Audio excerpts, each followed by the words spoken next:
Wow, nadidi pala yung baba. Ay, siyempre. Diyan no, sabihin mo for sale. For sale daw.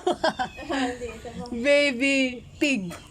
Baby pig. Oh, ang galing oh, baby pig. Alaga-alaga. Ilang buwan na po yan?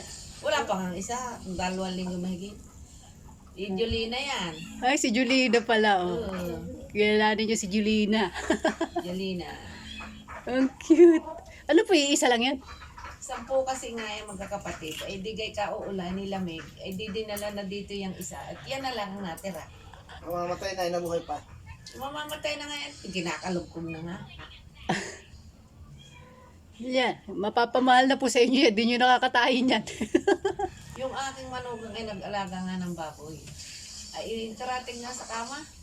Ay ngayon nga lumaki si baboy. Ay wala na nga daw kwarta. Ay ayaw daw ipagbili. At sabi daw, ay loob bang yung baboy na imamatay dyan. Ay ani Merlita, bili-bili daw yung isa ng bahog. Sina? Ay ang laki na nga naman kita ko. Oo Mga nga. 60 kilo na raw. Holo. Ayaw daw pagbili. Kahit ka basta daw yung alaga niya. Kung makakaiyak ka. Away lang daw yung mag-asawa. Hindi ba yan?